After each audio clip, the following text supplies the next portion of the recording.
Salut, comment ça va? Bah super, et toi, comment tu vas? Ça va très bien, merci. Merci d'avoir dit oui pour cette interview. Je suis très contente de te recevoir ici, même si on ne se reçoit pas en physique, en tout cas de te recevoir sur ma chaîne. Est-ce que, Alexandre, tu pourrais te présenter déjà? Ouais, bien sûr, avec grand plaisir. Bah, merci à toi de m'accueillir aussi sur ta chaîne. On Avec- aura l'occasion de se rencontrer, je pense, physiquement prochainement. En tout cas, je l'espère vraiment. Pour me présenter, pour toutes les personnes qui ne me connaissent pas, je m'appelle Alexandre Cormon. Je suis coach en amour depuis 2007. Je sais, c'est un métier qui est atypique et assez étrange dans notre société encore aujourd'hui, même si ça commence à se démocratiser, je le vois beaucoup plus. Hmm. Donc, j'ai la chance de diriger deux cabinets de coaching. J'en ai un à Paris et un aux États-Unis. Donc, je suis installé à Miami depuis 3 ans désormais. Et voilà, donc je suis diplômé d'un master en sciences humaines, formation de coach, une en PNL. Donc toi, je sais que tu pratiques beaucoup l'hypnose. Moi, je suis plutôt orienté PNL, mais bon, finalement, c'est des disciplines qui se rejoignent assez étroitement. Et Totalement. voilà, j'ai accompagné. Donc moi, j'ai la particularité encore d'accompagner beaucoup de personnes en coaching. Donc j'ai accompagné plus de 30 000 personnes. Je coach des Américains plus que des Français encore aujourd'hui. Enfin, quand je dis Américains, c'est plutôt le monde anglophone. Donc j'ai des personnes qui sont à Singapour, à Dubaï, etc. Donc voilà, je prends un énorme plaisir à coacher, à accompagner et à développer des idées autour du développement personnel parce que finalement, l'amour, je l'englobe dans le développement personnel. Voilà un Ouais, petit peu. carrément, ouais. Ouais, on se rend compte très très vite quand on a une profession où on est tout seul, où on est entrepreneur, que bah, tous les aspects de notre vie viennent un peu, je dirais pas perturber, mais en tout cas influer sur notre business. Et l'amour, ça en fait partie, les relations amoureuses, ça en fait partie. Donc quand on n'a pas réglé les petits problèmes à l'intérieur de notre couple, généralement, ça déteint sur le business. Donc il faut, ouais, c'est bien d'avoir des gens comme toi pour avoir ce genre d'expertise. C'est top. Et du coup, quel type de problématique euh, tu rencontres avec les gens que tu coaches? Alors en fait, si tu veux, je vais avoir trois typologies de personnes. On va dire que mon activité principale se dirige plutôt aujourd'hui vers les femmes, ce qui est assez étrange parce que quand je me suis lancé en 2007, j'étais spécialisé que pour les hommes. C'était du coaching un peu en charisme, confiance en soi. Mhm. Mais aujourd'hui, j'ai beaucoup de femmes que j'accompagne sur l'idée d'apprendre à séduire, mais pas dans le sens drague, plutôt d'apprendre à être elle-même dans les relations sentimentales, de pas se mettre de barrières, de pas avoir de peur. On parlait aussi un petit peu en off des pervers narcissiques, donc d'éviter les relations toxiques. Ouais. Donc j'ai environ 50% des personnes qui sont des femmes qui aujourd'hui ont ce besoin de se réveiller, de révéler leur potentiel, leur personnalité. Et en fait, ce qui est assez fun, c'est que généralement, les femmes veulent avoir des conseils d'un homme parce qu'on comprend la psychologie masculine différemment, en tout cas. Donc, je pense que c'est comme ça que j'ai vraiment réussi aujourd'hui à me développer. J'ai aussi des couples qui sont en perdition. Donc là, c'est un peu plus de la thérapie de couple. On va avoir deux personnes en face de nous. Ça, c'est vraiment axé aux États-Unis. Mhm. Et je vais avoir aussi des hommes et des femmes qui souhaitent se reconstruire post-rupture. Donc les problématiques, en fait, elles sont très souvent comment être moi-même dans les relations, comment avoir confiance en moi et surtout comment comprendre l'autre. Et là, je me base beaucoup sur Gary Chapman et son bouquin Les 5 langages de l'amour que je trouve vraiment très intéressant. C'est vraiment comment je comprends l'autre dans son besoin sentimental et comment moi j'exprime mes sentiments pour trouver on va dire, le parfait match, entre guillemets, la relation idéale. Donc Mhm. voilà un peu les types de clients que j'ai au quotidien. Ah, super. Et c'est drôle, enfin, que tu parles encore une fois, parce qu'en fait, à chaque fois que je fais une interview, je demande aux gens ce qu'ils ont à ajouter ou leur solution miracle aux problématiques qu'on aborde. Et la réponse qui est systématique à toutes les interviews, c'est toujours la même, c'est se connaître soi-même. Et tu en as parlé toi-même là, dès à présent dans toutes les problématiques, comment être soi-même dans une relation de couple. Donc ça, c'est hyper important. C'est top que ça vienne dès maintenant sur le tapis. Je pense qu'il va falloir faire une vidéo totalement sur le sujet. Ça serait trop bien. Et du coup, oui, on parlait en off des pervers narcissiques parce que justement, ce que je te disais, c'est que comme moi, je suis spécialisée dans le haut potentiel, il y a énormément de gens qui sont empathes, hypersensibles et qui ont, à cause de cette hypersensibilité, euh, justement une vulnérabilité aux personnalités toxiques et plus particulièrement aux pervers narcissiques. Euh, est-ce que c'est ce type de clientes que tu rencontres qui sont assez empathes et qui sont vulnérables aux pervers narcissiques? Est-ce que tu en rencontres beaucoup? Et quels conseils est-ce que tu leur donnes à ce moment-là? En fait, si tu veux, pendant très longtemps, j'ai pensé que à tort en plus, et je suis totalement honnête avec toi, j'ai pensé à tort que le pervers narcissique était un phénomène sociétal. Tu sais qu'on en parlait beaucoup pour rien en fait. C'est un peu tout le monde. C'est vrai que tout le monde est aujourd'hui un peu pervers narcissique. Dès qu'il y a une rupture, bah c'était un pervers narcissique. Tu vois, on en parle un peu ouvertement. Mais plus j'avance dans ma carrière de coach et plus je vois effectivement des situations qui sont dramatiques. Et c'est la raison pour laquelle j'ai réalisé même un reportage dessus avec une association parce que je voulais absolument dire on peut trouver de l'aide. Et le problème, c'est que quand on n'a pas réglé, alors il y a 2 points. Quand on n'a pas réglé des blessures du passé, on Mm. va être beaucoup plus enclin à se faire manipuler parce qu'on va rechercher l'approbation chez l'autre. Et ça, c'est très compliqué. Et le deuxième facteur, comme tu l'expliquais, c'est pour toutes les personnes qui vont être alors surdouées, haut potentiel, personnes, moi je les appelle les personnalités atypiques, on va dire. Mhm. Pourquoi? Parce qu'elles se posent 1 milliard de questions. Et le problème dans la manipulation, c'est qu'on n'a pas les réponses. Et tant qu'on n'a pas les réponses, notre cerveau il continue de mouliner. Donc finalement, on reste dans la situation et l'emprise devient de plus en plus forte. Mm. Et malheureusement, en fait, franchement, je vois des situations qui deviennent dramatiques. Et même moi, je me dis, mais comment on peut faire subir ça à un être humain? Le Mm. problème, c'est que plus on se pose des questions, moins on a de réponses, plus on est frustré et plus on est encore concentré sur le problème initial. Donc, c'est difficile d'en sortir finalement. Mm. Et je pense que c'est un domaine on n'a pas fini d'en entendre parler parce que ça se répand encore plus et que malheureusement, comme l'école, puisque tu vois, tu disais tout à l'heure, c'est dingue comment j'arrive à parler tout de suite de apprendre à se connaître. Mais c'est parce que Mm. l'école ne nous apprend pas à nous connaître. L'école ne nous dit pas, OK, voilà la confiance en soi. Moi, je l'ai reçu parce qu'avant, je faisais beaucoup de sport. Donc, j'avais Mm. un préparateur mental dès que j'ai eu 11 12 ans. Et, euh, et en fait, si tu veux, ça m'a changé ma perception de moi-même et ça m'a changé ma perception de la vie. Et je remercie d'avoir eu cette éducation via le sport. Mais quand on n'a pas reçu cette éducation, qu'on n'arrive pas à soigner les blessures du passé, on est beaucoup plus ouvert finalement à rencontrer des personnes qui sont toxiques ou même des personnes qui ne sont pas toxiques mais qui le deviennent par la suite parce qu'on est dans la recherche d'approbation de l'autre et que finalement, c'est compliqué après d'avoir une Mm. relation stable. Oui, carrément, ouais.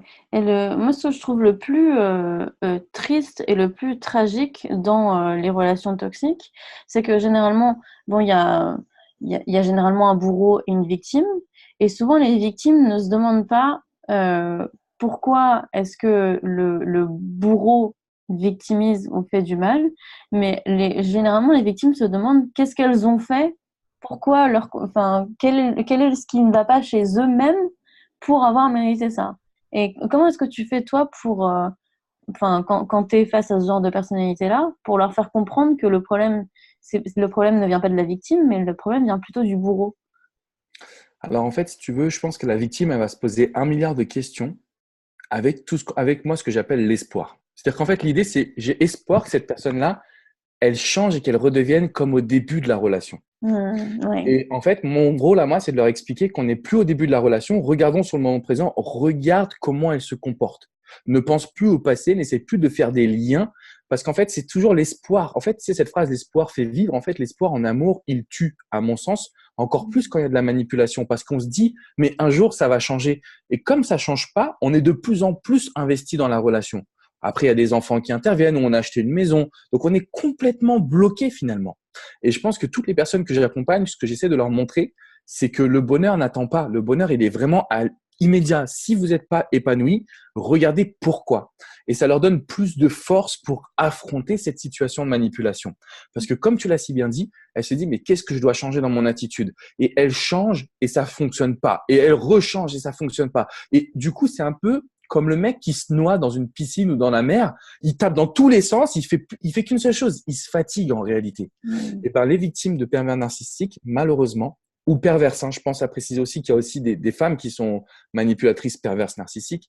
Mais du coup, les victimes, elles ne trouvent aucune solution, elles s'essoufflent et ça va, c'est une descente aux enfers, quoi. Vraiment. Mm. Ouais.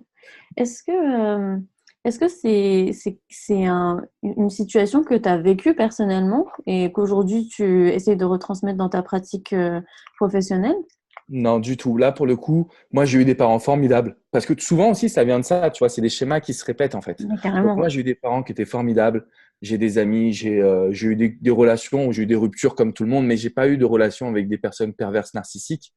Et je pense que j'en aurais pas parce que justement, j'ai reçu une éducation au préalable j'arrive à repérer des signaux négatifs, d'autant plus qu'aujourd'hui, bon, maintenant, je suis coach, c'est encore plus fort, on va dire. Mais en fait, tout part d'expérience. C'est-à-dire que quand tu rencontres une femme qui pense au suicide, moi, je reste on est coach, mais on est des êtres humains, tu vois. Mm. Et tu te dis, mais comment c'est possible d'en arriver là? Et tu fais de défilés et tu te dis, mais tu peux pas laisser ça de manière impunie d'une certaine manière. Donc, moi, je me suis dit, voilà, je vais faire beaucoup de vidéos sur le sujet, je vais beaucoup écrire. Je ne suis pas expert. C'est-à-dire que je pense pas être le mieux placé et c'est pour ça qu'il y a des associations, des psychologues. Donc, j'accompagne des personnes en tant que coach, mais je pense que j'ai aussi besoin d'un accompagnement. Tu vois, l'hypnose, ça marche aussi très bien. C'est important pour aller en profondeur. Mhm. Donc, mais voilà, le fait d'avoir vu des femmes et quelques hommes, mais complètement détruits, je me suis dit non, je peux pas laisser passer ça, quoi. Donc, Mm. je touche du bois. Pour l'instant, j'ai pas vécu et j'espère ne jamais le vivre vraiment. Oui, bien sûr. Bah, on parlait de schéma et du fait que c'était un schéma qui se répétait. En fait, c'était un schéma qu'on connaissait à la base et qui se répétait dans nos relations de couple. Mhm, Et je m'inclus complètement là-dedans parce que moi aussi, j'ai fait des vidéos sur les pervers narcissiques, notamment une série de 3 vidéos sur un ex qui était pervers narcissique. Et j'en ris maintenant parce que maintenant, c'est une situation qui est tellement drôle parce que ça ne m'arriverait jamais aujourd'hui. Mais je sais très bien aujourd'hui que cette situation-là, elle m'est arrivée parce que j'ai des parents maltraitants et que cette situation de maltraitance, pour moi, elle était complètement normale. Du coup, la retrouver dans une situation de couple, pour moi, ça n'avait rien d'inhabituel. Il a fallu sortir de ça et vraiment, enfin, sortir physiquement, regarder physiquement la situation et se dire qu'est-ce qui s'est passé et être en dehors de ça pour s'en rendre compte. Comment est-ce qu'on fait pour demander aux gens de se rendre compte de ce qui se passe? Parce que quand on est dans le présent, c'est difficile finalement. Alors comment est-ce Bah, qu'on... franchement, c'est super ce que tu apportes comme information. Et pour moi, en fait, je pense que tu as donné la réponse, en fait. C'est-à-dire que, en fait, il faut regarder la situation de manière externe et il ne faut pas se dire est-ce que c'est normal, donc est-ce que j'ai reçu ça de la part de mes parents, tu vois? Mhm. C'est est-ce que moi, je ferais cette attitude-là? Donc, par exemple, une femme qui est victime de pervers narcissique, elle va sortir de la relation, elle va la voir, elle va se dire, OK, est-ce que moi, je parlerai comme ça? Est-ce que moi, je me remettrai jamais en question? Est-ce que moi, j'attaquerai sur le physique de l'autre? La réponse, elle est simple, c'est non. Donc, Mhm. d'un côté, elle sait que c'est pas jouable. Si on laisse une personne nous faire ce que nous, on ne ferait pas à l'autre, c'est qu'il y a un problème quelque part. Alors après, bon, il faut remettre en perspective. Ça peut arriver une fois d'avoir des mots qui dépassent la pensée. Ça peut arriver une fois de faire une critique un peu acerbe sur le physique. À la limite, OK. À la limite. Mais quand c'est reproductible et que vous regardez la situation et que vous dites, mais qu'est-ce que j'ai fait pour ça? C'est pas la bonne question. C'est, OK, est-ce que moi, j'agirais comme l'autre? Si non, tout de suite, il faut mettre des barrières. Tout de suite, il faut dire, soit tu changes, soit on se barre, quoi. Il faut pas avoir peur de partir. C'est vrai qu'on est dans une société où moi, je défends le côté, arrêtons de nous séparer pour rien. Ça, je défends ça. Mais ne restons pas avec une personne qui ne nous rend pas heureuse ou ne restons pas dans une situation qui est toxique. Ça n'a pas de sens. Donc, pour te répondre, je pense que la meilleure question, c'est de se demander, voilà, est-ce que moi, je le ferais? Et j'ai eu cet exemple-là avec un homme que j'ai coaché. C'est pas, en gros, il avait tendance à maltraiter ses enfants, donc à leur mettre des claques, parce que lui, il en avait reçu dans son enfance. Et sa femme n'était pas contente, donc elle a booké un coaching pour que lui me parle. Je lui ai dit, mais regarde la situation extérieurement. Si tu vois un père qui met une claque à son fils, est-ce que toi, tu es en accord avec ça? Toi, personnellement, pas ce que tu as reçu. La réponse est non. Tout de suite, il a compris qu'il n'était pas dans son bon droit. Mhm. Mais comme il avait reçu ça de la part de son père, tu sais, c'est des schémas qui sont reproductifs, pardon, et ben, il se rendait même plus compte, en fait, finalement. Et c'est pour ça que les personnes de victimes perverses narcissiques, elles se rendent même pas compte qu'elles sont victimes, comme tu le disais tout à l'heure. Elles Mhm. pensent encore qu'elles sont coupables. Mhm. Et en fait, quand je me reprends en exemple, quand moi-même je suis sortie de toutes ces relations maltraitantes, parce que évidemment, quand ça commence aussi tôt qu'avec ses propres parents, ça gangrène toutes les relations avec les autres, avec les amis, avec les relations amoureuses, dans le travail, etc. J'ai fait un travail qui était très très fort avec ma psychologue à l'époque, qui était le Mhm. travail du cadre, c'est-à-dire qu'est-ce que j'accepte dans mon cadre et qu'est-ce que je n'accepte pas, qu'est-ce qui est de la maltraitance et qu'est-ce qui n'en est pas. Et j'ai beaucoup de mal à expliquer ça justement aux victimes parce que souvent elles trouvent que mon cadre est disproportionné.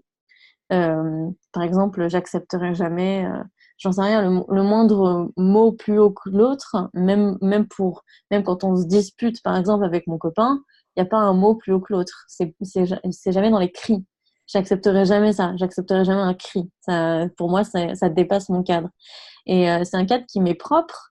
Et effectivement, peut-être que c'est très fort pour certains et pour d'autres, ça ne l'est pas du tout.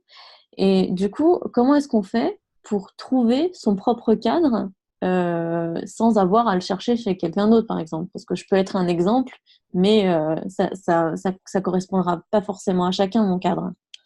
Là, je te dirais, franchement, en un mot, suivre son intuition. Mm. C'est-à-dire que chacun, tu sais, on dit, mais qu'est-ce que tu vois, j'arrive pas à trouver ma voix, j'arrive pas à trouver ce que je veux. En fait, on sait ce qu'on veut, mais on a peur de l'affirmer. C'est aussi Mm. simple que ça. Et moi, toutes les personnes que j'ai coachées, je leur demande, voilà, après, on peut prendre des exemples. Est-ce que, comme tu l'as dit, avoir un mot plus haut que l'autre, c'est acceptable? Oui, non. Est-ce que d'avoir une main qui part, c'est acceptable? Donc, une gifle? Oui, non. Est-ce que d'avoir une insulte, c'est acceptable? Oui, non. Au fond de nous, on a les réponses. Tu vois, on les sait, on les connaît. Sauf que, oui, mais peut-être que, tu vois, on se base par rapport à la société, on se base par rapport à ses parents, on se base par rapport à sa meilleure amie. Je pense qu'il faut juste accepter de poser ses propres fondations. Après, de toute façon, elles sont évolutives aussi avec le temps, avec les expériences. Il y a des choses qui se passent. Par exemple, si demain, tu as, je sais pas, moi, tu es marié, tu as 3 enfants, que ton mari, il pète un câble, il a un mot plus haut que l'autre, peut-être que ton cadre sera revu à ce moment-là. Je pense que tout est évolutif, il faut l'accepter. Par contre, ce que je sais, c'est que personne ne s'écoute. En tout cas, les personnes qui vont regarder cette vidéo ou qui se retrouvent dans ce genre de situation ne s'écoutent pas. Elles Mm. savent au fond d'elles qu'il y a quelque chose qui cloche. Elles le savent. Sauf que elles ont peur de s'écouter. Et donc, il faut savoir se faire confiance en réalité. Et donc, le premier exercice que je leur donnerais, c'est de prendre une feuille et de réfléchir à ce cadre, de noter ce qui leur passe par la tête sans savoir si c'est bien ou mal, juste de noter, noter, noter, noter, noter. Ils auront une sorte de photocopie. Et après, ils réajusteront en fonction de, voilà, bon, si je réfléchis, là, j'ai peut-être été un peu trop ferme ou là, pas assez forte ou pas assez ferme. Donc, d'une certaine manière, je pense que ça, c'est un exercice qui est important, de noter sans qu'on réfléchisse. Quand on Mm. commence à réfléchir, il y a toutes les petites voix dans notre tête et de la société, toutes les petites fausses croyances qui vont venir aussi. Ça, Mm. c'est pas très bon. Ouais. Ben, justement, il y a, enfin, j'avais étudié, j'ai été étudiante en psychologie pendant 2 ans et j'ai eu un cours qui m'avait marqué, qui était super intéressant sur l'attitude et le comportement. Donc, on a la façon dont on se comporte en société, la façon dont on fait les choses, et puis notre attitude, donc nos pensées intérieures et la manière dont on se comporte intérieurement. Et souvent, notre attitude et notre comportement diffèrent complètement. Et on a beau savoir que les deux sont différents, et du coup ça crée une dissonance cognitive, et on n'arrive pas à passer à l'action et faire en sorte que notre comportement soit en accord avec notre attitude. Donc à partir du moment où on a fait cette liste-là de sans se juger, je mets tout ce qui correspond à mon cadre et tout ce qui est en dehors et ce genre de choses, comment est-ce qu'on fait pour passer à l'action et pour mettre en place tout ça? Alors, je pense que c'est difficile de passer à l'action telle qu'on le voudrait parce que on pourra toujours dire que notre vie, elle nous appartient, on fait ce qu'on veut, etc. Mais la société, il y a de l'influence sociale, c'est sûr. On peut pas dire ce qu'on pense tout le temps. Voilà, il faut qu'on s'accorde avec les autres individus. On n'est pas tout seul sur Terre finalement. Donc ça, je le comprends. Je dirais simplement, si on veut vraiment agir comme on le souhaite, il faut être en accord avec ses valeurs. Donc, je travaillerai aussi un petit peu sur, OK, qu'est-ce qui est important pour moi? Comment je peux m'assurer que mon comportement ne va pas nuire aux autres? Une fois qu'on a la réponse à cette question, je vois pas ce qui nous empêche d'être nous-mêmes pour le coup. Mhm. Donc, je continuerai sur encore un peu plus, entre guillemets, d'analyse. Et après, je pense qu'il faut d'abord s'affirmer avec les gens qui nous entourent. Ça va être, par exemple, nos amis, notre famille, nos collègues de bureau. Et à côté de ça, commencer à s'affirmer aussi un petit peu plus avec les individus qu'on n'aurait pas l'occasion de croiser. C'est y aller par étapes, en fait, finalement, parce que c'est comme ça qu'on arrive à réajuster notre comportement. C'est vrai Mhm. que si on veut changer du tout au tout, le gap est tellement énorme que personne ne va passer à l'action. Alors que si on fait une petite action tous les jours, tiens, je vais faire une petite action, je vais commencer à dire non à ma mère, ou je vais commencer à dire à mon patron que j'aimerais bien avoir une augmentation, qu'on est un peu plus en accord avec ses envies, ça viendra au fur et à mesure. Parce qu'aussi, moi, c'est quelque chose qui m'a vraiment changé dans ma vie. J'étais incapable de dire non avant. Incapable de dire non à mes potes, à ma famille, etc. Et un jour, j'ai un pote qui m'a demandé un service déluré d'aller le chercher à 2 heures du matin à l'autre bout du monde. Je devais conduire 2 heures de voiture pour aller le chercher. Et là, je lui ai dit non. Et en fait, je me suis dit, punaise, il faut que je prépare tous mes arguments pour justifier mon non. Et je lui ai dit, écoute, non, franchement, je suis fatigué. Et il m'a dit, OK, Et là, je me suis dit, bah, en fait, souvent, on se fait un sang d'encre. Par exemple, si on se dit à mon patron, je vais demander une augmentation, oh ouais, mais il va refuser, puis après, il va croire que je vais partir, ah non, je n'ai pas envie de le déranger. Et on se fait tout un film dans notre tête. Le fait de passer à l'action, ça apporte des opportunités qui apportent des résultats.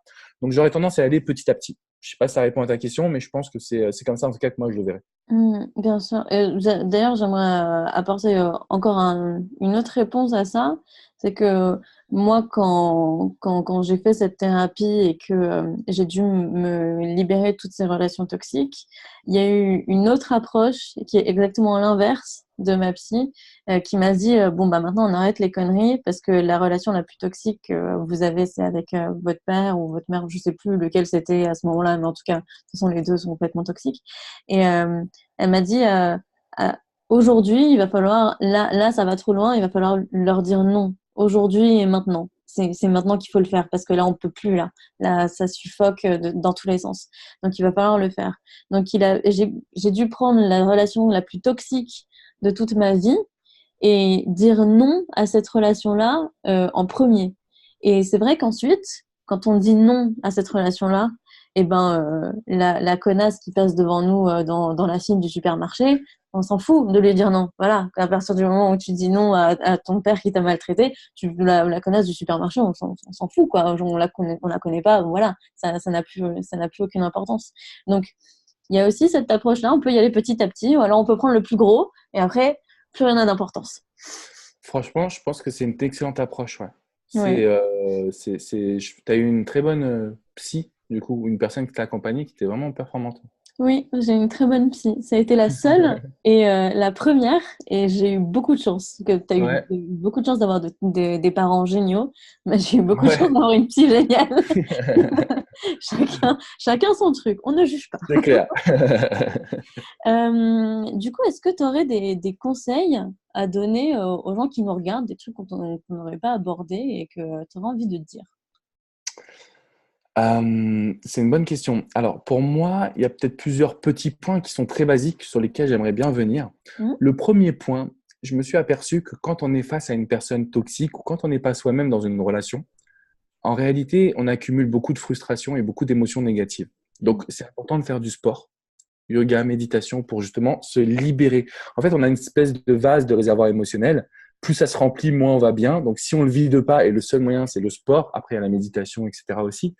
Donc, je leur recommanderais vraiment de se recentrer sur elles, d'avoir des actions très simples au quotidien, du sport, de la socialisation, le fait d'aller faire des compliments aux autres pour essayer de recevoir de l'énergie positive, la pensée positive, de se répéter des phrases agréables sur soi-même. Tout ça, ce sont des petits points qu'on a l'impression que ça va servir à rien, alors que c'est hyper important. C'est vraiment là-dessus que moi, je base beaucoup de ma philosophie, au moins au départ. Le deuxième point, je leur dirais de ne pas avoir peur, de dire non, voire de dire stop. C'est-à-dire de ne pas rester avec une personne qui est toxique.